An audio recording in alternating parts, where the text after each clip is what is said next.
జనసేన అధినేత AP deputy CM Pavan Kalyan భద్రతపై తీవ్ర ఆందోళన వ్యక్తం చేస్తున్నారు జనసేన నేతలు, అభిమానులు. డిప్యూటీ సీఎంగా జనసేన అధినేతగా ఉన్న పవన్ కళ్యాణ్ కు వైప్లస్ సెక్యూరిటీ ఉన్నా ఈ మధ్య జరుగుతున్న వరుస సంఘటనలపై తీవ్ర ఆగ్రహం వ్యక్తం చేస్తున్నారు. అసలు పవన్ సెక్యూరిటీ ల్యాబ్స్ లో ఇప్పటి వరకు ఏమేం జరిగింది, ఒక ఘటనను క్లియర్ గా తెలుసుకుందాం. మొదటి ఇన్సిడెంట్ తో గత డిసెంబర్లో పవన్ ను చంపేస్తామని బెదిరింపు కాల్ తిరువూరుకు చెందిన వ్యక్తి మద్యం మత్తులో కాల్ చేశాడని గుర్తించారు. ఇక గత ఏడాది డిసెంబర్లో పవన్ కళ్యాణ్ ను చంపేస్తామంటూ ఆయన ఓఎస్డి వెంకటకృష్ణకు ఓ వ్యక్తి ఫోన్ చేసి బెదిరించినట్టుగా తెలుస్తుంది. ఇక దీంతో అప్రమత్తమైన విజయవాడ పోలీసులు నిందితుడిని అరెస్టు చేశారు. ఇక ఎన్టీఆర్ జిల్లా తివూరుకి చెందిన నూకా మల్లికార్జునరావును అదుపులోకి తీసుకున్నారు.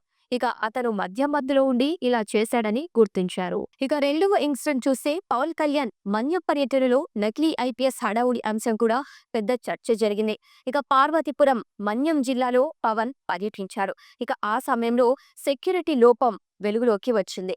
ఇక సమాచారం అందుకొని వెంటనే రంగంలోకి దిగారు పోలీసులు. ఫేక్ ఐపీఎస్ ను అదుపులోకి తీసుకున్నారు. ఐపీఎస్ యూనిఫామ్ లో వచ్చిన వ్యక్తిని సూర్యప్రకాష్ గా గుర్తించారు అధికారులు. ఇక మూడవ ఇన్సిడెంట్ కి గమనించినట్టయితే విజయవాడలో జరిగిన బుక్ ఫెయిర్ లోనూ ఇలాంటి సంఘటనే చోటు చేసుకుంది. పవన్ బుక్ స్టాల్స్ దగ్గర ఉండగా విద్యుత్ కు అంతరాయం ఏర్పడింది.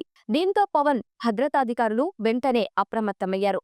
ఇలా ఎందుకు జరిగిందని నిర్వాహకులను ఆరా తీశారు. అప్పుడు ఇంకా నాలుగవ ఇన్సిడెంట్ లో ఈ నెల 18న పవన్ కళ్యాణ్ క్యాంపు కార్యాలయంపై డ్రోన్ ఎగరటం చర్చనీయాంశంగా మారింది. మంగళగిరిలోని నిర్మాణంలో ఉన్న జనసేన పార్టీ కార్యాలయ భవనంపై శనివారం మధ్యాహ్నం 1:30 సమయంలో గుర్తు తెలియని వ్యక్తులు డ్రోన్ ఎగరవేసినట్టుగా గుర్తించారు.